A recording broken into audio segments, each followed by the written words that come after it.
Bonjour à tous et bienvenue dans une nouvelle vidéo, cette fois-ci dans un nouvel environnement. Je me trouve en effet devant la Fachhochschule d'Aix-la-Chapelle et aujourd'hui je vais visiter le département d'aéronautique et d'astronautique avec une mission toute particulière. Aujourd'hui, il s'agira de faire tester et certifier notre tout dernier modèle selon la norme DIN 8130. Oui, il est très important que la montre réussisse chaque test selon des exigences bien précises afin d'obtenir la certification à la fin. Comment tout cela se déroule et quels tests doivent être réussis, c'est ce que nous allons découvrir ensemble aujourd'hui.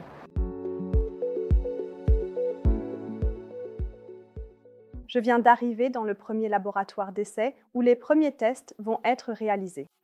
Bien sûr, je me suis entourée d'un soutien technique compétent. Robert Plante, collaborateur scientifique à la FH Aachen, va m'accompagner aujourd'hui. Robert, tu peux venir me rejoindre. Bonjour. Salut.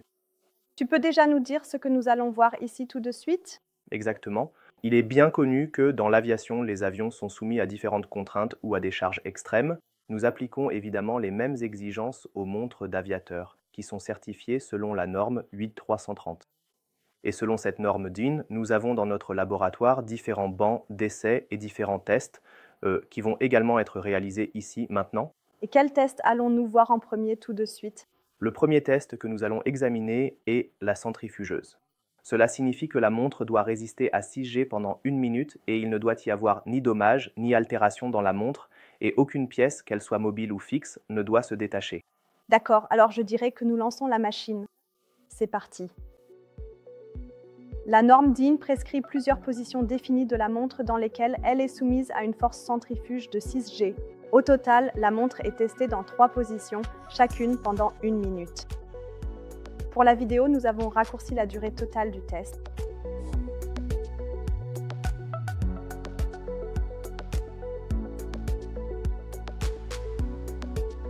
Ce que nous observons ici avec une grande attention, c'est notre chronocomparateur. Cet instrument est l'un de nos tests les plus fondamentaux et essentiels, car cette vérification est systématiquement effectuée avant chaque test mécanique et elle est ensuite méticuleusement répétée après la conclusion de chaque test mécanique. Cette procédure garantit la précision et la fiabilité de nos mesures. De plus, nous avons la capacité de percevoir et d'analyser le fonctionnement du chronocomparateur de manière acoustique, ce qui nous fournit une dimension supplémentaire et précieuse pour l'évaluation de la précision de la montre. Ce que nous entendons ici, c'est le mouvement de la montre mécanique, et c'est lui qui détermine la précision de marche. Cela signifie concrètement qu'on calcule avec précision combien de secondes exactes la montre mécanique a de décalage après une journée complète de fonctionnement.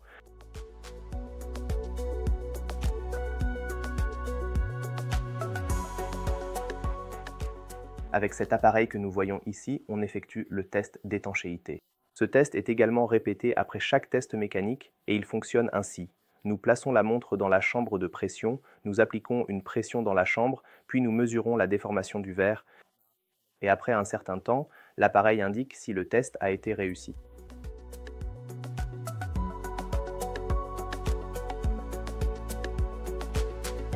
En cas de chute de pression dans le cockpit ou la cabine, la différence de pression soudaine et importante avec l'intérieur du boîtier pourrait faire sauter le verre ou bloquer des composants mécaniques.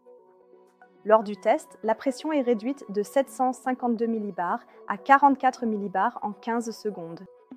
À l'aide du diagramme de courbe, on peut suivre les différences de pression et les valeurs de test.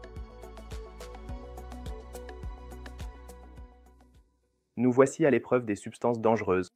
Dans l'aviation, on est parfois exposé à des liquides spécifiques à l'exploitation et les montres doivent également y résister. À titre d'exemple, nous avons ici du kérosène et du diesel dans lesquels nous avons immergé les différents composants des montres. Après 24 heures, ils sont retirés et examinés pour vérifier leur parfait état.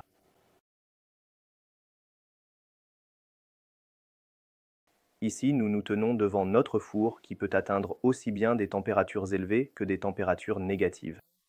Ces variations de température se retrouvent également typiquement dans l'aviation, et c'est pourquoi nous souhaitons simuler ces fluctuations avec ce four.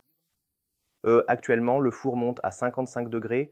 Ensuite, les montres sont placées à l'intérieur et la température est abaissée à moins 15 degrés. Puis les montres sont examinées pour vérifier leur parfait état. C'est particulièrement important car ces fortes variations de température et les différents composants de la montre, faits de matériaux différents, c'est-à-dire avec des coefficients de dilatation différents, peuvent entraîner une altération du bon fonctionnement de la montre.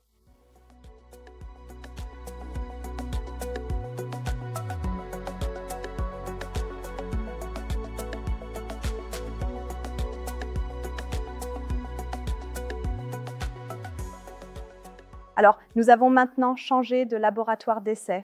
Nous nous trouvons à présent au test de vibration.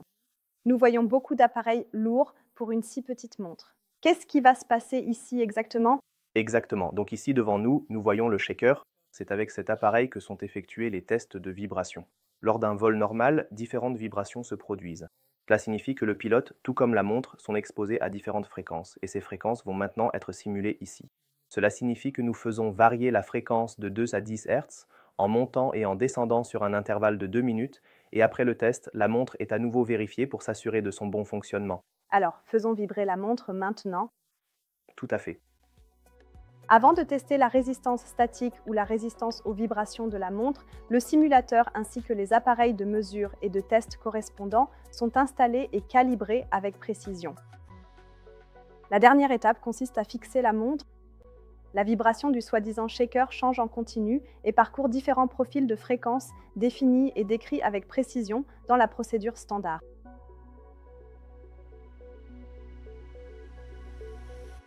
Nous sommes maintenant arrivés à la dernière et la plus difficile des épreuves, le test de choc. Et tout va se dérouler ainsi. Notre modèle de test sera placé ici et recevra un coup puissant de ce marteau en métal très lourd.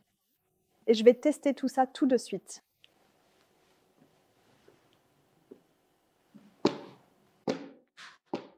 Des chocs légers à moyens peuvent déjà suffire, même pour une bonne montre-bracelet mécanique, à endommager le mouvement ou à le rendre définitivement hors service.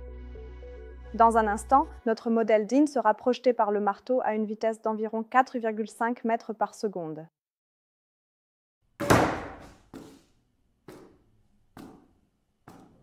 Alors, je suis curieux de voir ce qui est arrivé à la montre. Nous avons vu, c'était un coup violent. Monsieur Plante, vous pouvez m'apporter la montre, s'il vous plaît. Regardons-la ensemble maintenant. Merci. Oui, je dirais que la montre est intacte. Elle fonctionne toujours.